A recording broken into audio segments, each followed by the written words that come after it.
The following day, William Milligan tried to kill himself by smashing his head into his cell wall. "He's not going to live long enough to stand trial," Gary Schweikart said to Judy Stevenson when he got the news. "I don't think he's competent to stand trial," she said. "I think we should tell the judge we feel he's incapable of assisting in his own defense." "You want him examined by a shrink? We've got to." "Oh my God," Gary said. "I can see the headlines now. The hell with the headlines. There is something wrong with this boy. I don't know what it is, but you've seen how different he appears at different times. And when he says he doesn't remember the rapes, I believe him. He should be examined. And who pays for it?" "We've got funds," she said. "Yeah, millions." "Oh, come on, we can afford to have him tested by a psychologist." "Tell it to the judge," Gary grumbled.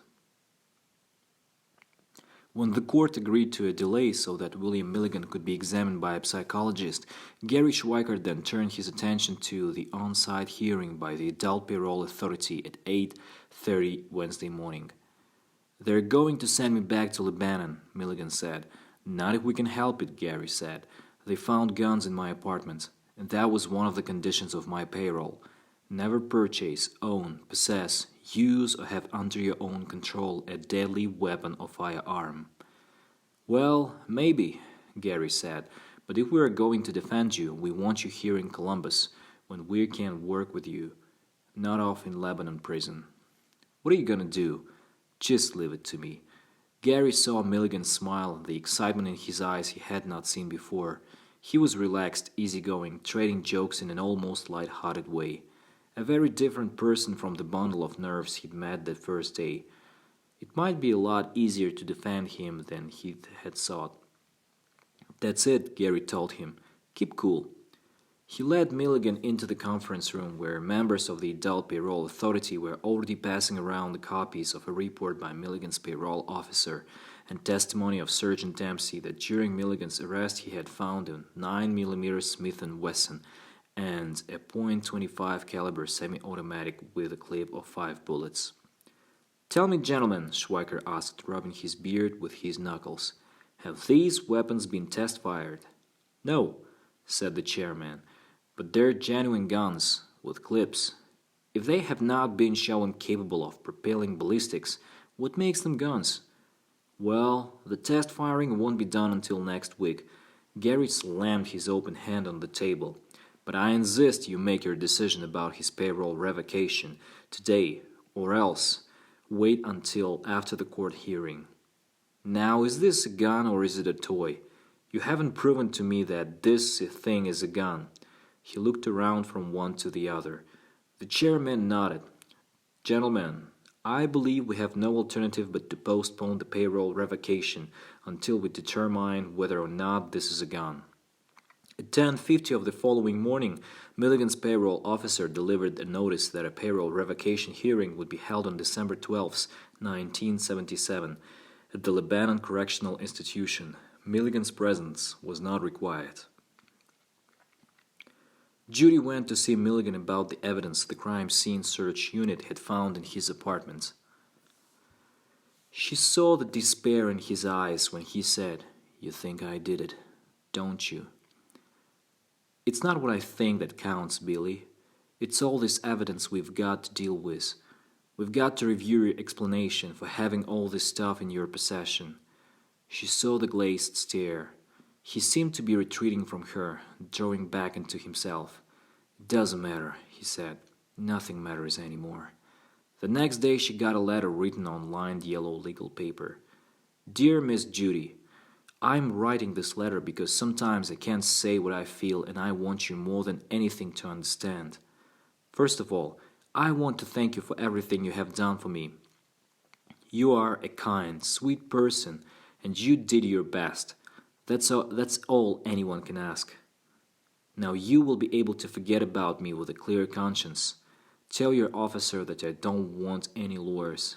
I won't need one. Now that you believe I am guilty, I must be. All I ever wanted to know is for sure. All my life, all I ever have done is cause pain and hurt the ones I love. The bad part is, I can't stop it because I can't help it. Locking me away in a prison will make me worse, like it did the last time. The shrinks don't know what to do because they can't figure out what is wrong. I will now have to stop myself. I am giving up. I just don't care anymore.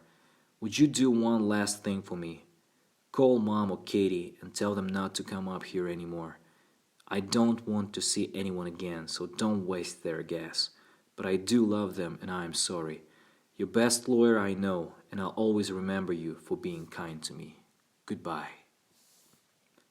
That evening the desk sergeant called Schweigert at home. Your client tried to kill himself again. Oh my God, what did he do?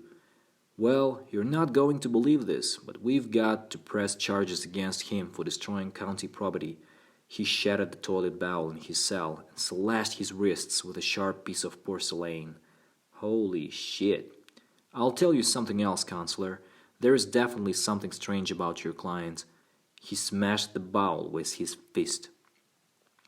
Schweikert and Stevenson ignored Milligan's letter, firing them, and visited him in prison daily. The public defender's office released funds to pay for a psychological evaluation, and on January 8th and 13th, 1978, Dr. Willis C. Driscoll, a clinical psychologist, administered a battery of tests.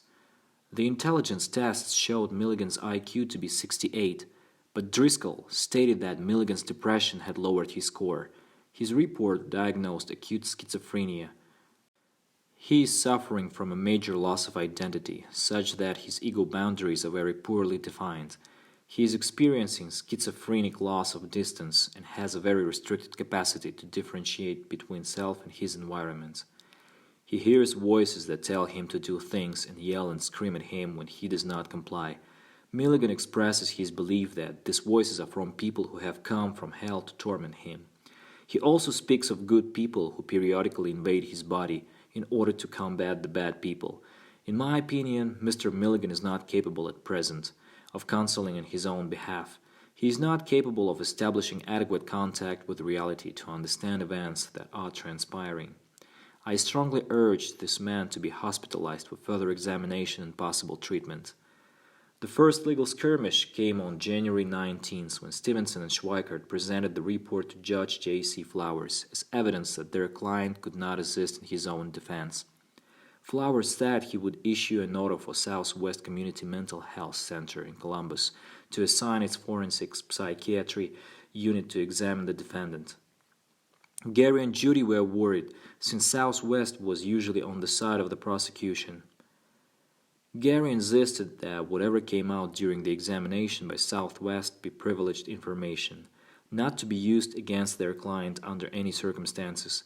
Sherman and Yavich disagreed. The public defenders threatened to tell Milligan not to speak with the psychologists and psychiatrists from Southwest. Judge Flowers came close to declaring them in contempt. They came to a compromise when the prosecutors agreed that only if Milligan took the stand in his own defense would they question him about anything incriminating he might have said to the court-appointed psychologists. A partial victory was better than nothing. The public defenders finally decided to gamble and allow Southwest Forensic Psychiatric Unit to interview William Milligan on those terms. "It's a good try," Sherman said, laughing as they walked out of Judge Flowers' chambers. "Shows how desperate you guys are getting, but it's not going to do you any good. I still say this case is locked."